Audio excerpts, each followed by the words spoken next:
Hello, my friends. I'm just adjusting the camera a little bit, and we can get going very soon. I'm just, as I said, adjusting the camera so you can see me, the beautiful painting, and also the book, Metahuman.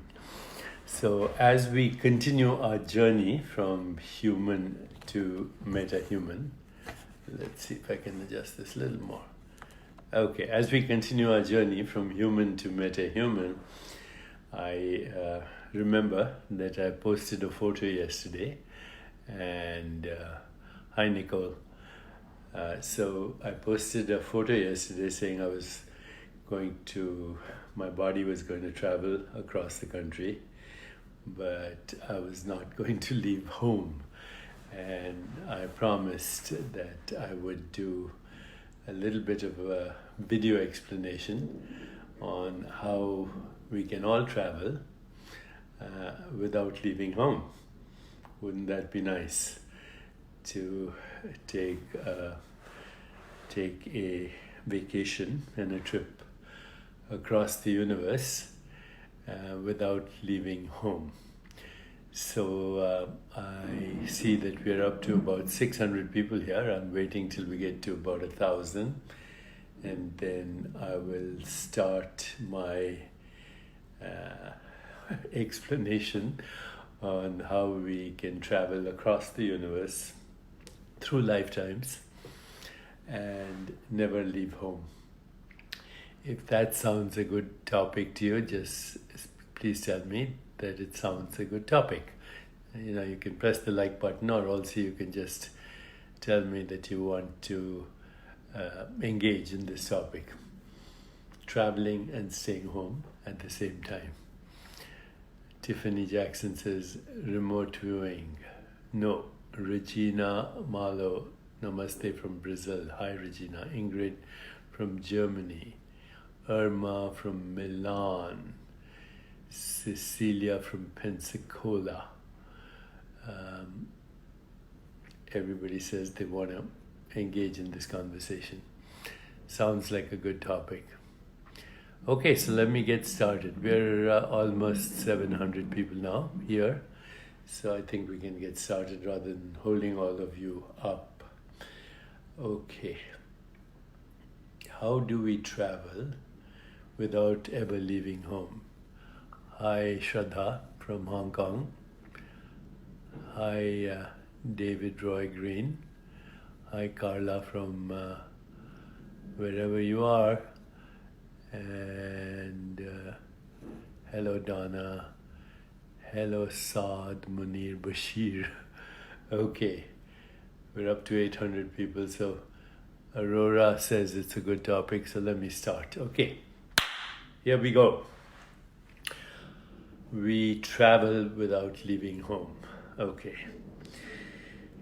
So any experience you have has three components: seer, seeing, and scenery. Observer, observation, and observed. Knower, knowing, and that which is known. Okay. Any experience. So let's take one of those phrases: seer, seeing, and scenery. So everything that appears on the screen of consciousness, of awareness, is part of the scenery. Okay, so right now, wherever you are, I'm part of your scenery. That painting is part of your scenery. That book is part of your scenery. That coffee cup is part of your scenery. But so is everything else that's around you, wherever you are. That's part of the scenery. Now, the body is also part of the scenery, because you're seeing it, right? So your body is part of the scenery. And what about your ego identity? That's also part of the scenery, right? Because the ego identity appears on the screen of consciousness, you are aware of it, and it evolves over time. How about the mind and thoughts? They're also part of the scenery, correct? They're also part of the scenery. Your thoughts, they come and go on the screen of your consciousness. Your feelings and emotions come and go on the screen of your consciousness. Your imagination, all the images that you have, come and go on the screen of your consciousness. So we can easily say that the world we see, the world you see right now, including me, the painting, the book, your own body, the room you're in, everything else that you're looking at, that's the scenery. But so is your body. Your body is also part of the scenery. It's a changing perceptual activity in you, in consciousness. Okay, Sylvia, hi from Poland. You're also looking at your own body. That's part of the scenery. So, physical body, physical universe, mind, intellect, ego, which includes thoughts, feelings, emotions, images, personality, changing personality, is all part of the scenery. Whether you think you're traveling or not, the scenery is always changing. Thoughts are changing, images are changing, emotions are changing, intellect is changing, is understanding more, and at a deep level, personality is changing. The scenery never stops. It's always changing. Whether you think you're traveling or not, the scenery is changing. Your body is changing. It's a changing perceptual activity from zygote to embryo to infant to child to teenager to adult to everything. Okay? But that's changing. The body is changing. Maybe slower than the scenery. If you're on a jet plane and looking out the window, that scenery is changing pretty fast. Amanda Carlton, hello from Australia. All the best, Amanda, for Australia and the tragic fires. I hope everything gets better and back to baseline soon. Okay. So once again, mind, intellect, ego, personality, physical body, subtle body, the world, which is a perceptual activity, they are all part of the scenery. And what generates the scenery is what we call seeing. So the intention to see your hand, the intention to see the painting, the intention to see the body, the intention to see California, that generates the perceptual activity that ultimately results in body, mind, and California all being part of the scenery. The scenery is constantly in flux.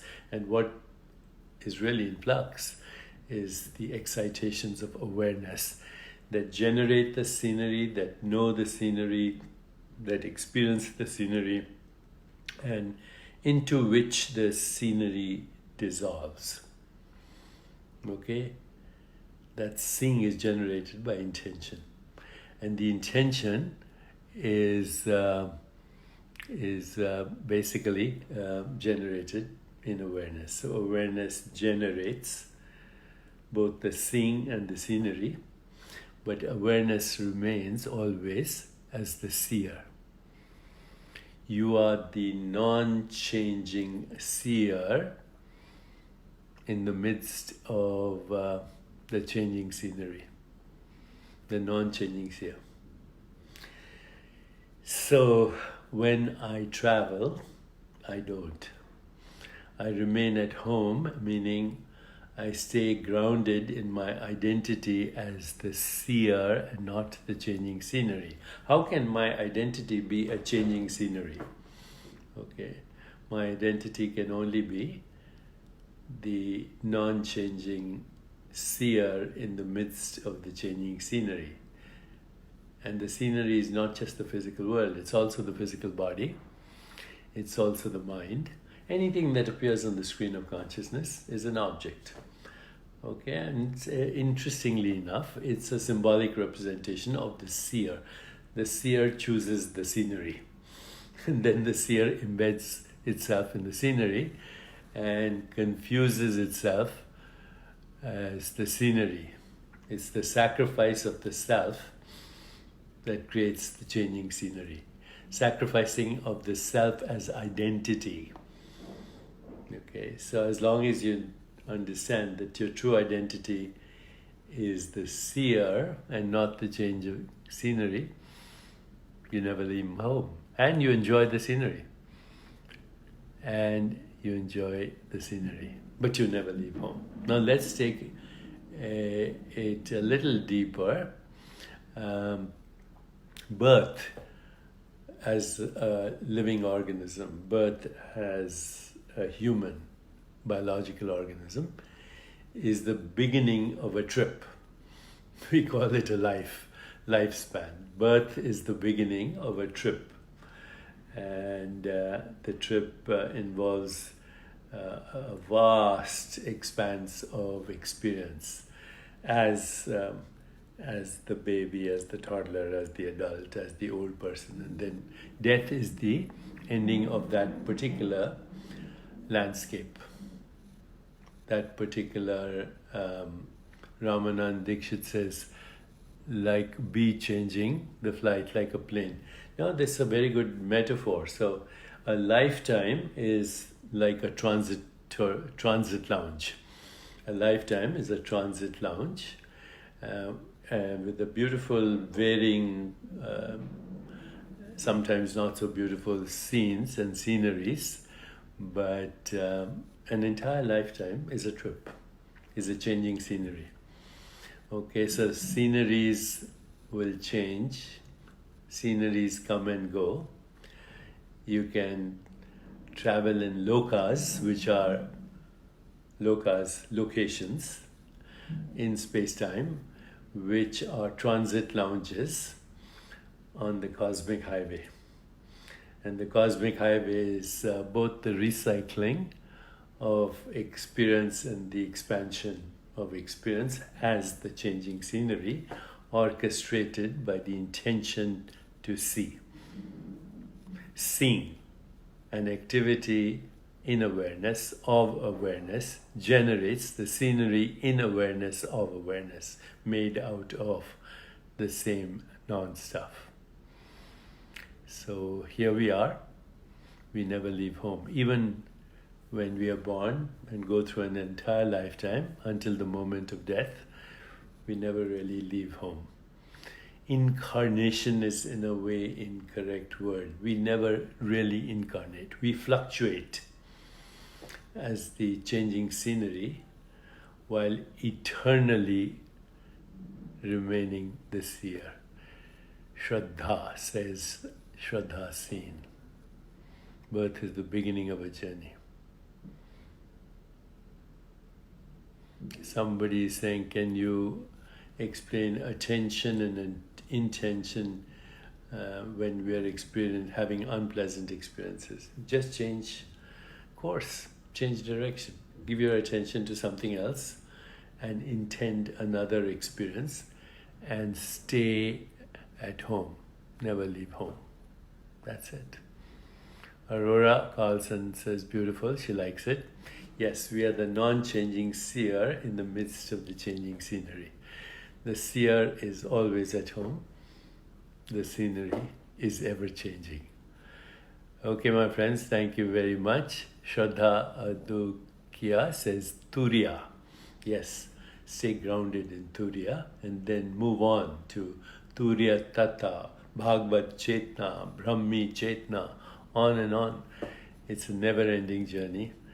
And when you realize that the journey is the destination, as we've heard many times before, that the point of arrival is always now, then you are metahuman. Thank you, my friends.